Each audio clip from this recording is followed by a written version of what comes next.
il a fallu creuser son sillon à partir de là. Parce que quand vous vous dites, ok, j'apprends à supporter ou en tout cas à apprécier le regard des autres en cuisine, là vous avez mis une pièce dans le flipper et vous commencez à vous dire, ok, là il va falloir que j'existe. Et qui suis-je ? Voilà, c'est ça. Entre-temps, il y a une saison qui se passe à Terre Blanche où j'essaie des choses. Mais en fait, on passe d'un extrême. C'est ça, il y a des phases en fait. Quand on se cherche dans la vie, il y a des phases. C'est-à-dire qu'on passe de scolaire à faire un peu n'importe quoi. Trop de démonstrations.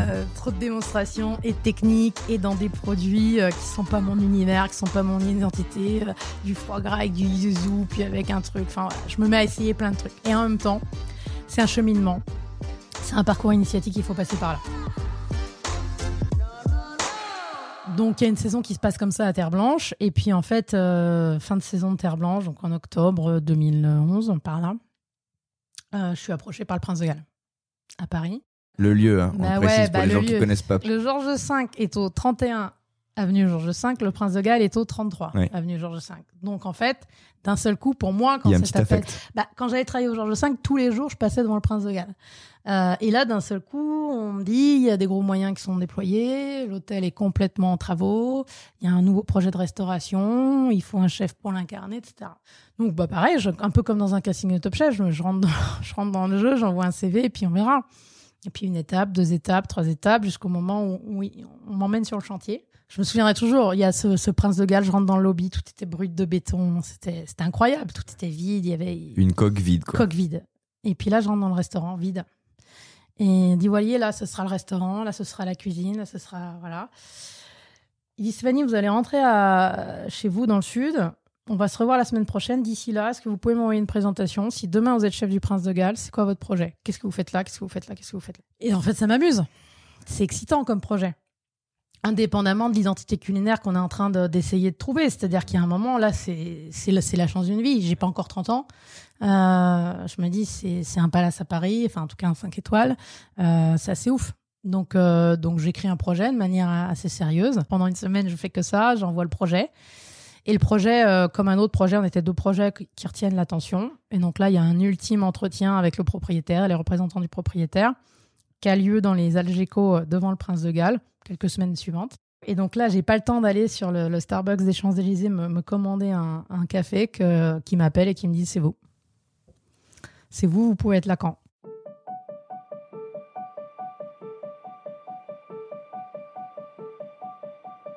Je me dis, c'est dingue en fait. On réalise pas tout de suite. Je raccroche, j'appelle tout de suite David, je dis écoute, tu devineras pas quoi, j'ai même pas eu le temps d'aller me chercher un café, en fait c'est moi. Et puis David quand même, parce que partenaire de vie extraordinaire, c'est-à-dire que parce que là, entre-temps, depuis Top Chef, pour le coup, la prise de lumière s'est effectivement inversée. Avec la prise de poste chef à Terre Blanche, lui, bon, du coup, il est parti, il a pris une place de chef ailleurs. Enfin, c'est la scission. C'est-à-dire qu'on a travaillé longtemps ensemble, on a travaillé pendant 8 ans ensemble. Et puis là, il va y avoir une scission. Pendant 8-10 ans, on va travailler chacun chez soi. Ouais. Et ça sera important. Sans que ce soit un problème. C'est-à-dire que là, vous avez séparé les terrains parce que il fallait que... Voilà. Oui, et puis parce que David m'a toujours dit, mais en fait, fonce, vas-y, il a toujours été d'un support sans faille. Mais il est bon parce qu'il n'y a pas d'aigreur, il n'y a pas de, non, il y a pas de jalousie, il n'y a pas de choses comme ça. Non, parce qu'il y a de l'amour, en fait. Il y a beaucoup d'amour entre nous deux, il y a beaucoup de respect, et il y a toujours, surtout, une grande conscience des forces et des faiblesses de chacun. Et en fait, il sait mes forces professionnelles et il sait qu'elles sont complémentaires avec les siennes, mais qu'elles se trouvent pas. Et lui, en fait, il en veut pas de cette vie-là. C'est-à-dire que lui, il est encore plus timide que moi. Bon, moi, je me suis soignée depuis, tout va bien. Mais lui, il restait assez timide. Et en fait, lui, la lumière, ça, il en veut pas. C'est pas son truc. Donc là, quand vous dites, on me donne les clés, lui, il dit banco, on y va. On y va. Il dit pas de problème, il dit tu démarres quand ? Je démarre là. Oui, on peut pas en cours d'année bouger les enfants. Il dit c'est pas grave, moi je reste dans le sud.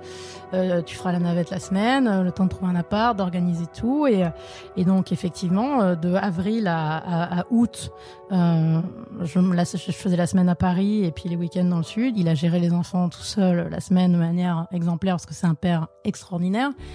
Et puis j'ai trouvé l'appart, j'ai organisé le déménagement et puis fin août, tout le monde à Paris, les enfants scolarisés pour une rentrée parisienne et puis c'était parti.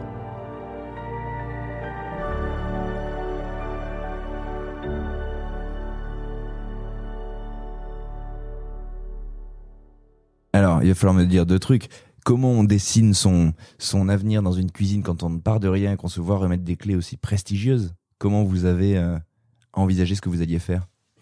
Parce qu'il y a une période de travail, vous l'avez dit, qui est assez longue pour le coup. Il y a une période de travail. Il y avait un premier jet qui avait été fait assez rapidement, avec tout de suite dans ce premier jet l'arrivée de cette cuisine ouverte en plein milieu du restaurant.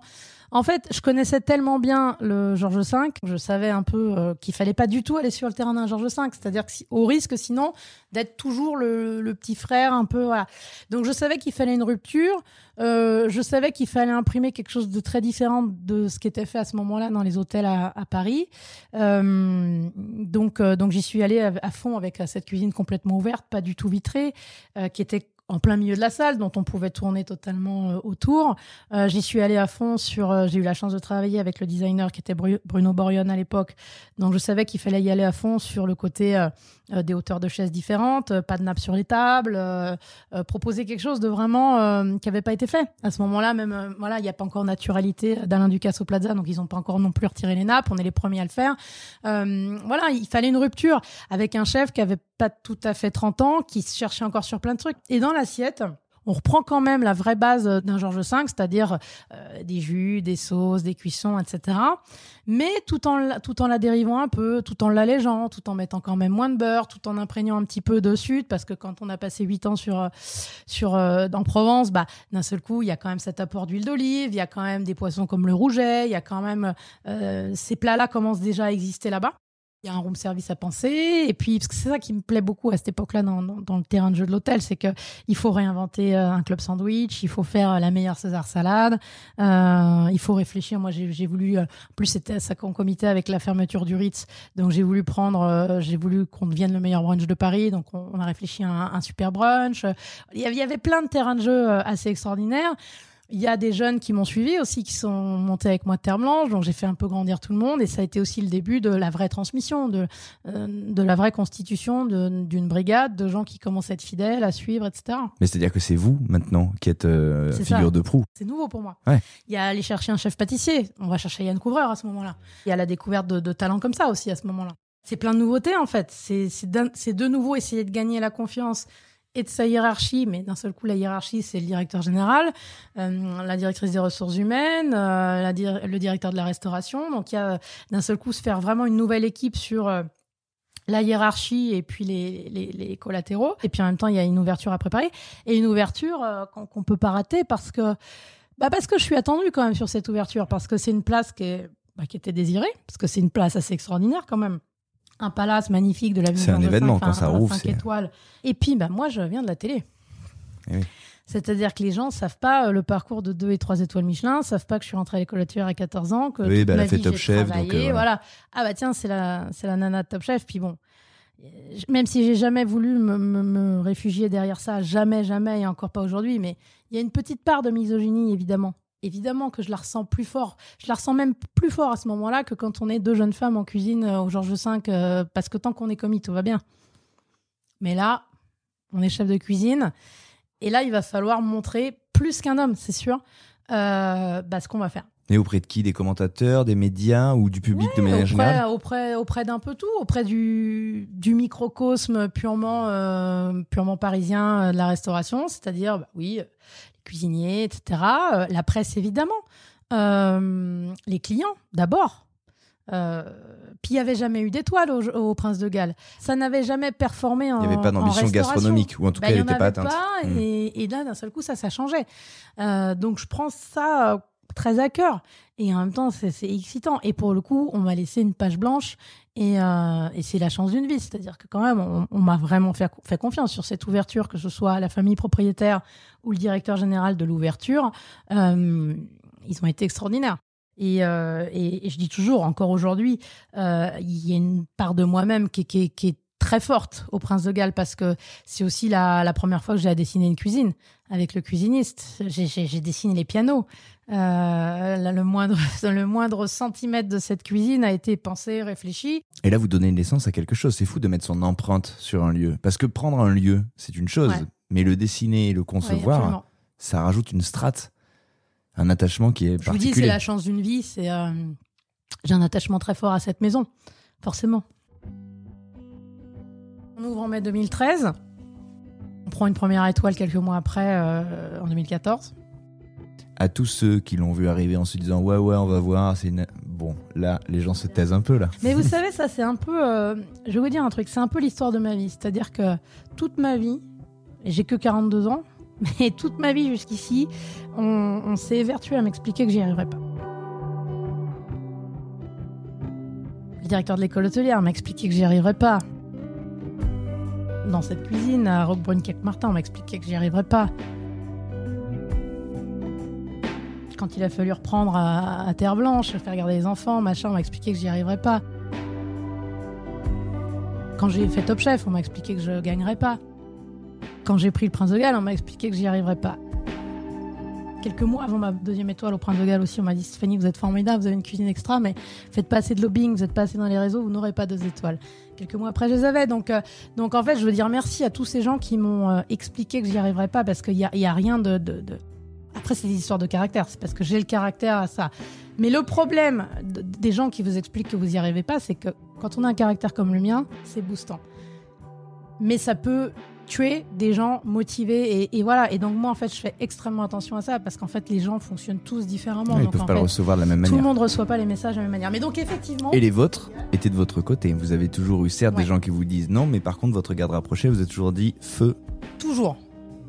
Mes proches, ouais, vous avez raison, ont toujours cru en moi. Donc, ce qui m'a permis quand même de douter 5 minutes, mais de garder quand même la tête baissée vers l'objectif. À partir du jour où Ouais. la maman dans la voiture dit mais en fait, si tu veux y aller, vas-y. Exactement. Et ça, c'est une grande chance.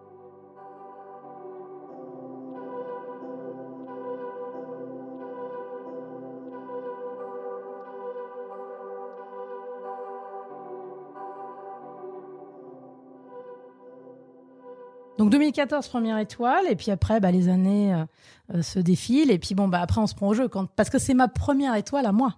Donc elle est forte, celle-ci, parce que d'un seul coup, oui, j'ai vécu les 3 étoiles de Philippe Legendre, j'ai vécu les 2 de Philippe Jourdain, mais c'était les leurs. J'y ai mis une pierre à l'édifice, comme beaucoup d'autres de la brigade, mais c'était pas plus. Là, d'un seul coup, c'est les miennes et celles de ma brigade. Mais le problème, c'est que là encore, on se prend au jeu. Quand on en a une et qu'on a goûté à ce qu'étaient 2 et 3 étoiles Michelin, on pense qu'on peut les avoir, que c'est à notre portée. C'est pas si simple que ça en réalité. Ça va demander un peu plus de travail, un peu plus de temps et probablement un peu plus de soi-même que ce que je pensais au départ. Entre-temps, on décide de faire un 3e enfant avec David, parce qu'on n'était pas assez occupés. Et non, mais parce qu'en fait, je vais avoir 35 ans et puis je vois toutes mes copines avoir leur premier, en fait. Parce que moi, faut pas oublier que moi, j'ai eu les garçons, les aînés, j'avais 22 et 23 ans, quoi. Et donc, d'un seul coup, ils étaient déjà grands. Ils avaient 11, 12 ans. Et puis, j'avais toutes mes copines qui tombaient enceintes de leur premier, qui avaient leur petit bébé dans les bras et tout. Et là, je dis à David, en fait, je crois que j'en veux un autre. Donc, on a tenté une fille. Et puis, on a eu un 3e petit garçon, Arthur. Bande de mecs. Ouais, extraordinaire. Et moi, David, aujourd'hui, me dit, c'est quand même la meilleure décision qu'on ait prise. Et ça, c'est vrai, parce que c'est quand même très chouette, une famille comme ça, une fratrie de 3 super garçons. Et puis, ça a été un vrai élément déclencheur, l'arrivée d'Arthur, parce que la 2e étoile, j'y pensais, mais comme je vous le dis, c'est pas une quête. Je me lève pas le matin en me disant je vais cuisiner pour 2 étoiles. Le truc est un peu plus profond que ça.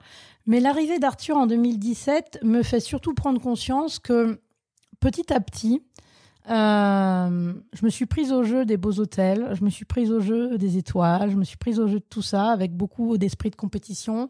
Ça a fait de moi un peu qui je suis. Mais au fur et à mesure, je me suis aussi un peu éloignée de, vous savez, cette petite fille un peu timide, un peu pas sûre d'elle, qui finalement voulait faire des steaks au poivre dans un bistrot de manière un peu cool. Donc d'un seul coup, je me dis, tiens, comment on peut remettre un peu en perspective tout ça? Parce que petit à petit, t'es tombé dans la machine du gros groupe, des trucs à justifier, des meetings, des machins, de tout ça. Et en fait, ça a été super, mais je sais pas si sur le reste de ma vie, j'ai encore envie de ça. Donc commence à s'installer cette idée-là. Donc quand je reviens de mon congé maternité, qui a été assez court, mes relations avec la direction en place à ce moment-là étaient un peu compliquées dans le sens où la direction de cette époque-là souhaitait plus tellement continuer dans le gastro. Et moi, j'avais plus envie de faire certaines concessions que j'avais toujours faites, d'avoir un côté un peu bon élève, un peu respectueux de la hiérarchie, j'en avais un peu marre de tout ça parce que je m'étais un peu reniée sur certains points, quoi. Donc finalement, je sentais le truc arriver, quoi. L'issue. Entre-temps, il y a eu 2 échecs au final de Miro et de France. Et puis là, je reviens d'un échec à la finale de 2018. Et genre, le lendemain, mon directeur général m'assoit et il me dit, écoutez Stéphanie, on va arrêter le gastro.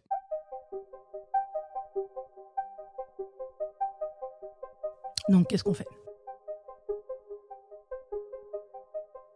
Bah, j'ai dit, qu'est-ce qu'on fait ? Moi, je vais pas rester, et je pense que c'est ce que vous souhaitez entendre, je vais pas rester gérer une brasserie. Et il y a pas de, enfin, aussi bien que ce soit, hein, c'est pas le sujet, mais c'est pas mon truc. Je me bats pour autre chose. En tout cas, aujourd'hui, j'ai encore des quêtes à mener. Donc, je pense qu'on arrive au bout de l'histoire. C'est pas grave, on se le dit, et puis on regarde un peu l'issue.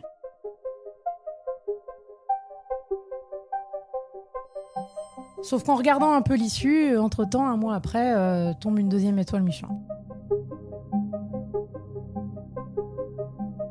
Donc on est en janvier 2019 et on obtient avec l'équipe 2 étoiles au guide Michelin.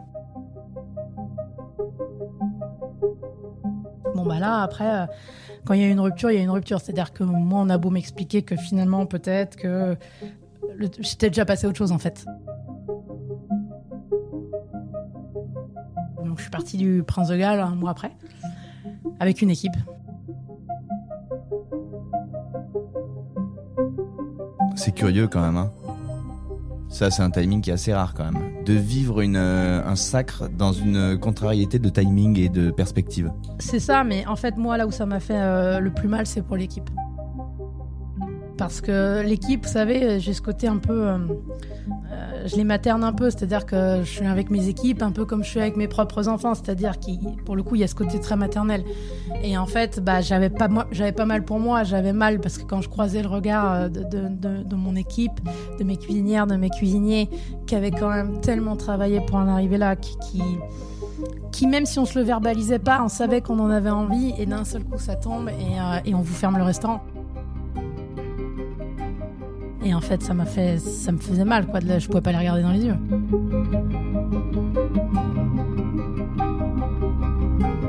Parce qu'ils se disaient quoi ? Tu t'en vas, t'as décidé de partir alors que nous on a... Non, parce qu'ils connaissaient, parce que moi je suis quelqu'un de très transparent, donc en fait, sans trahir des gros secrets mais en tout cas, ils savaient que c'était pas de mon fait.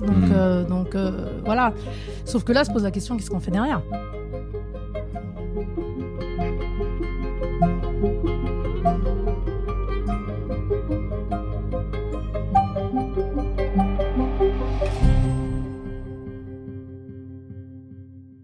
Je suis chassée là par 2 très belles maisons parisiennes, un hôtel et une institution. Il y en a un des 2 qui retient vraiment mon attention.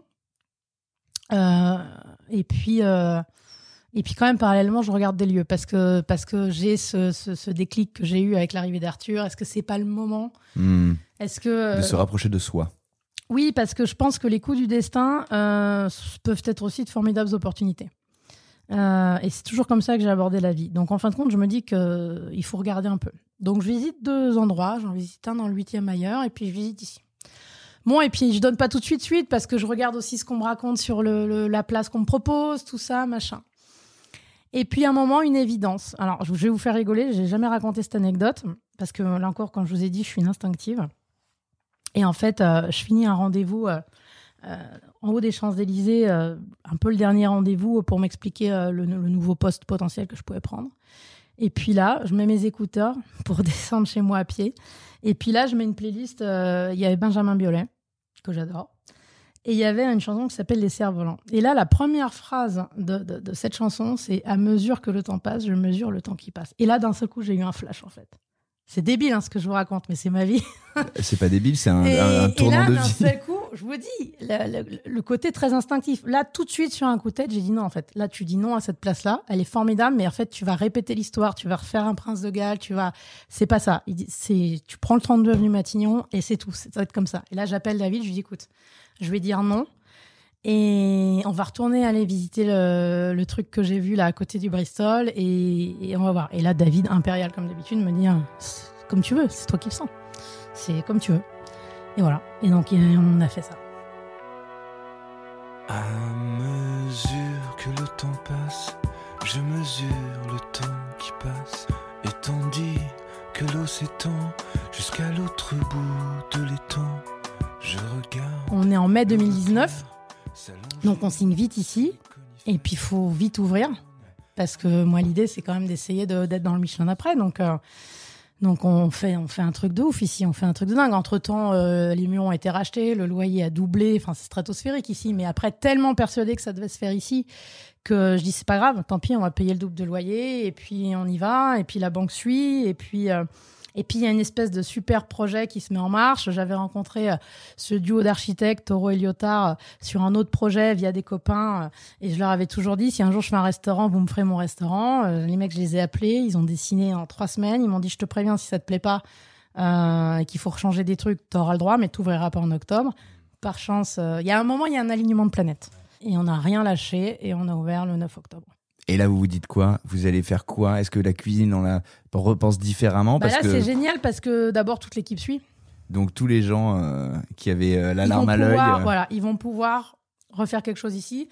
Donc, mon directeur de salle, mon second, les chefs de partie, enfin, on est 5-6 à partir du Prince de Galles. Et à venir ici, je mets en place un groupe de gens extra, hyper impliqués, hyper envieux de OK, on y retourne, quoi. On nous les a prises, on y retourne, quoi.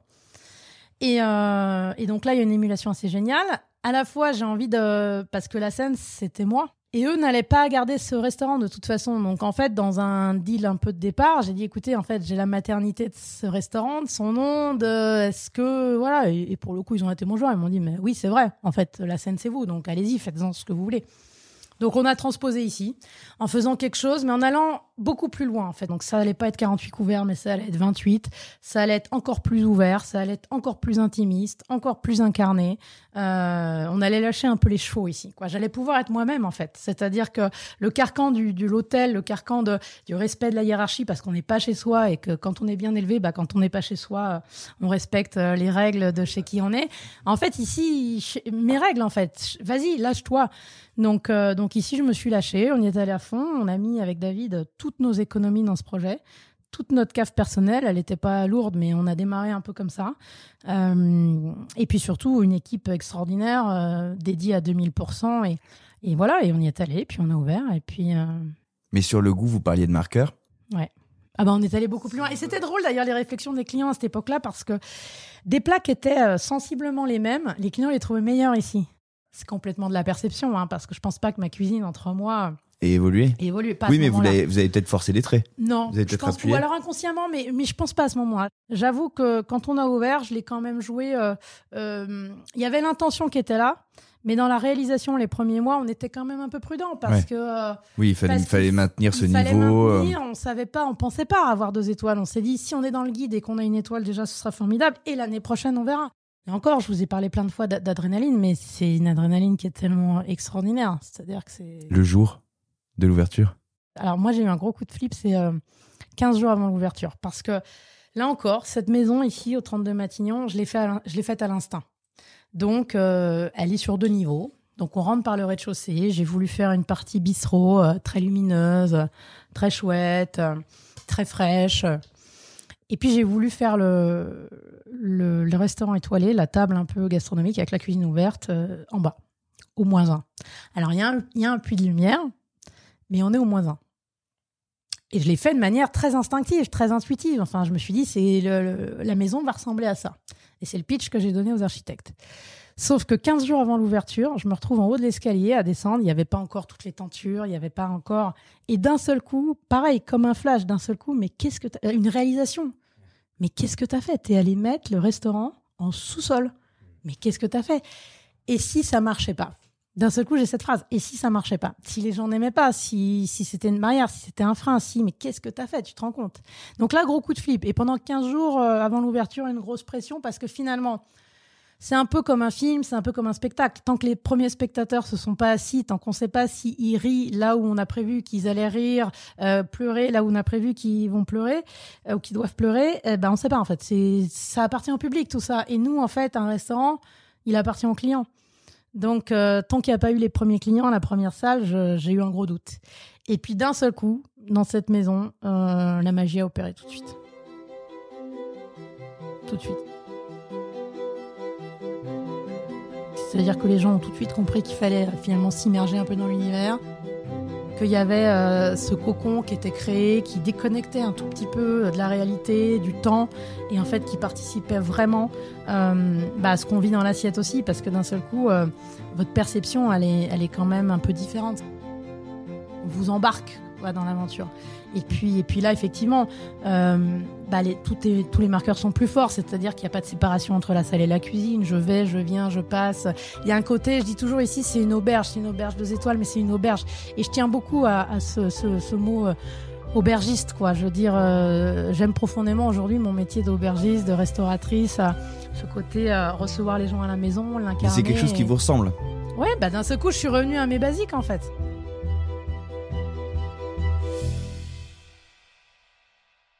Non, mais même par rapport quand vous parlez de vos équipes, quand vous en parlez de la même manière que vous parlez de vos clients, il y a une manière de vouloir embrasser tout le monde, de les emporter, de leur créer comme une petite bulle. Et on repense à ces grandes tables qu'on dépliait enfants, cet endroit où on a envie que tout le monde vienne. Tout à fait. Ici, j'ai le sentiment de boucler la boucle. Et c'est pas de se dire, oui, j'ai que 42 ans, il y a encore un peu de travail à faire, etc. Mais quand je dis boucler la boucle, c'est en tout cas dans les fondamentaux, dans ce retour à qui je suis vraiment. Parce que finalement, au fur et à mesure des années, on se fabrique une armure. Moi, je me suis beaucoup protégée. Du coup, je me suis fabriqué une armure, ce qui m'a parfois aussi valu d'être taguée de quelqu'un d'un peu froid, d'un peu distant, d'un peu dur, etc. Or, pas du tout. Finalement, je me suis un peu enfermée dans ce carcan-là. Et ici, ma maison m'a clairement libérée.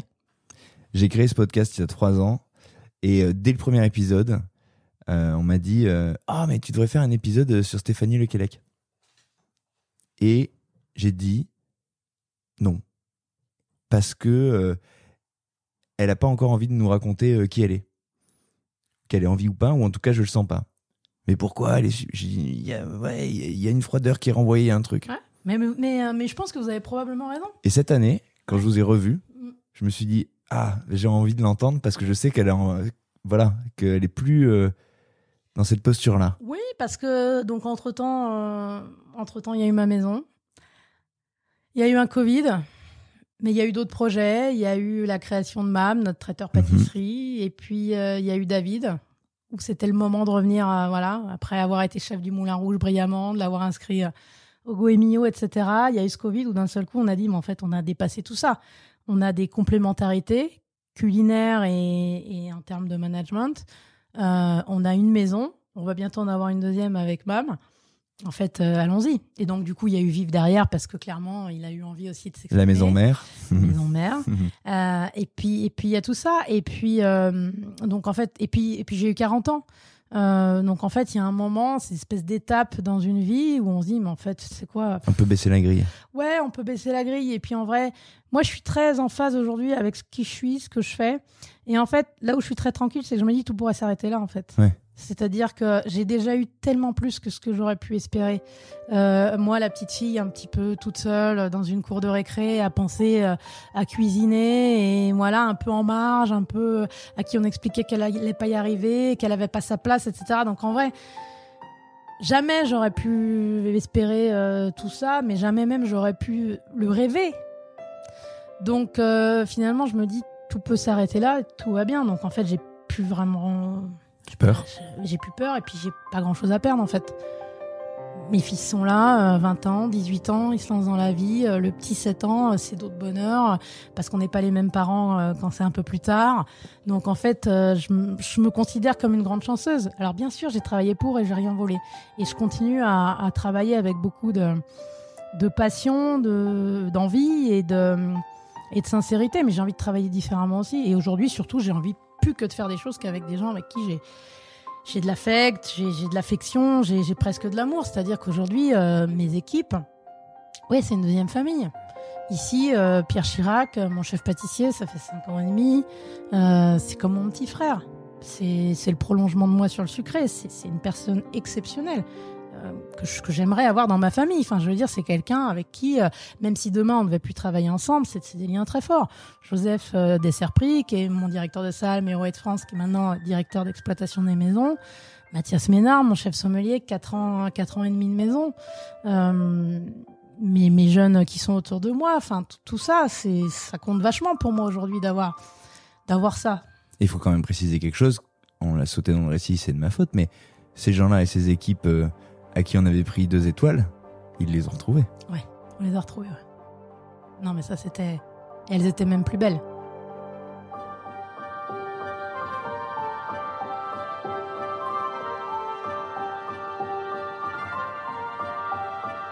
Les 2 étoiles de janvier 2020, elles ont une autre saveur que celle de janvier 2019, où malheureusement, moi, je sais un peu l'issue. Et quand on remonte sur scène en 2020, je sais même pas comment décrire j'ai les jambes qui tremblent, j'ai la voix qui... C'est tellement extraordinaire. Et franchement, le guide Michelin joue le jeu quand même dans ces moments-là, il faut le dire. C'est-à-dire qu'on on ouvre en octobre, ils sont accélérés. Moi, je me souviens très bien. Hein. On ouvre un mercredi 9 octobre, le 10 octobre au dîner. On m'appelle au bar. L'hôtesse qui était en charge à cette époque-là vient me chercher, me dit chef, il était 22h30, il y a un client qui veut vous voir, je monte. Et puis là, c'était le guide Michelin. On était 24 heures après l'ouverture. Et le monsieur, l'inspecteur qui était là, qui se présente, parce qu'il sur les premières visites, comme ça, ils aiment bien faire un tour de la maison, un peu discuter et tout. Et là, il me dit, je suis désolé, on vous laisse pas le temps d'ouvrir, mais en même temps, vous comprenez bien que si... mais je dis, mais merci, en fait. Merci de venir nous voir. Merci de venir voir ma maison, et peu importe l'issue. En fait, merci d'être là, parce que quand on s'installe, parce qu'il y a quand même ce côté chef d'entreprise, c'est-à-dire qu'aujourd'hui... la facilité aurait voulu que je prenne cette très belle place, très bien payée, et voilà. Mais il y avait des convictions personnelles, c'est-à-dire que j'ai acheté ma liberté. J'ai acheté ma liberté à un certain prix que je paye aujourd'hui, mais je suis tellement heureuse de le payer avec tout le lot de difficultés que ça peut être d'être chef d'entreprise aujourd'hui en France, parce que c'est vraiment pas évident. Mais il y a tellement de satisfaction. Je referais exactement tout pareil, mais effectivement, quand on est chef d'entreprise aujourd'hui, on a besoin d'avoir des soutiens. Et aujourd'hui, oui, quand un guide Michelin vous fait preuve de confiance et vous remet 2 étoiles Michelin, 2 étoiles. C'est énorme. C'est énorme parce qu'on espérait une. On nous remet 2, donc on nous fait confiance. Et ça, la clientèle suit. Donc ça a un impact énorme pour nous sur l'ouverture. C'est dingue, elle est dingue cette histoire. Elle est assez dingue, ouais.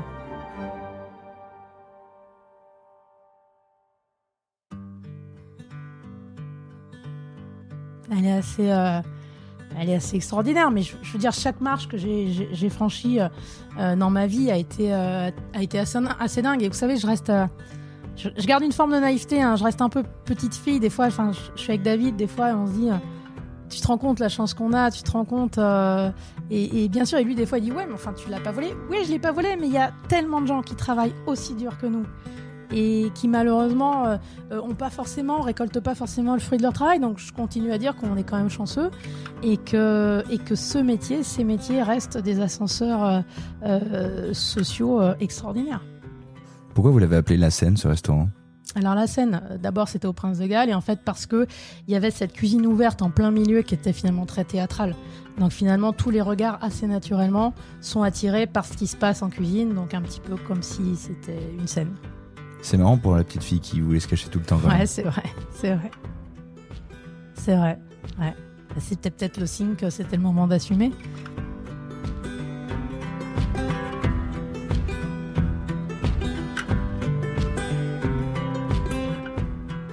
Voilà où l'on s'est quitté. Voilà où j'ai laissé la chef Stéphanie Lequelec. Je suis remonté sur mon scoot et elle est restée sur sa scène. Celle qu'elle habite sans démonstration, sans fanfaronner, mais avec le naturel que nous offrent les années. Les années d'expérience en cuisine, évidemment, mais aussi les années d'une vie qui passe et se noue entre ce que l'on est en soi et ce qui nous entoure. Timide, certes, mais déterminée et instinctive, Stéphanie Lequelec sait au fond d'elle où et avec qui elle peut aller.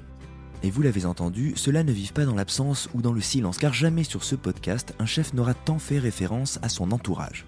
Son mari, d'abord, qui croit en elle depuis toujours et avec qui elle a d'abord partagé la partition, pour qui elle s'est tue un moment au point presque de disparaître des cuisines, mais qui l'a toujours soutenue et s'est à son tour rangé dans la ligne qu'elle a tracée. Aujourd'hui, chacun a sa place, il continue d'avancer main dans la main. Et il y a aussi la famille qu'elle a construite, ses enfants qui ont à leur manière marqué sa carrière, et la famille qu'elle a choisie en s'entourant de collaborateurs avec qui elle entreprend aujourd'hui au quotidien. La petite fille timide qui trouvait en cuisine une forme de refuge a donc bâti son monde ainsi, comme une grande famille, comme quand on est tiré à la table pour accueillir tout le monde. toujours en cuisine, toujours entourée des gens qu'elle aime et avec la force qui est la sienne, elle a trouvé la reconnaissance. Elle a brillé et même en tournant une page, elle est allée rechercher ce qui lui revenait, ce qu'elle voulait encore une fois offrir à ceux qui l'entourent. En cuisine, oui, avenue Matignon, sous ses 2 étoiles donc, la mélodie se joue en sous-sol, mais l'harmonie, elle, est de tous les étages. Alors merci, chef, de m'avoir reçu ici et surtout maintenant, à l'heure où vous avez trouvé la lumière, la vôtre, sur scène. Merci à vous, chers auditeurs, chères auditrices, de nous avoir écoutés jusqu'au bout. Très heureux de repartir pour une nouvelle saison. On a plein de surprises à partager. On sera là chaque semaine pour vous, dans vos oreilles, sur vos plateformes préférées. Alors n'hésitez pas à en parler, partagez, notez, commentez, écrivez-nous sur Instagram @chefpodcast. On adore lire vos commentaires et vous répondre évidemment. Alors à la semaine prochaine pour une nouvelle histoire, un nouvel épisode, un nouveau chef. Salut!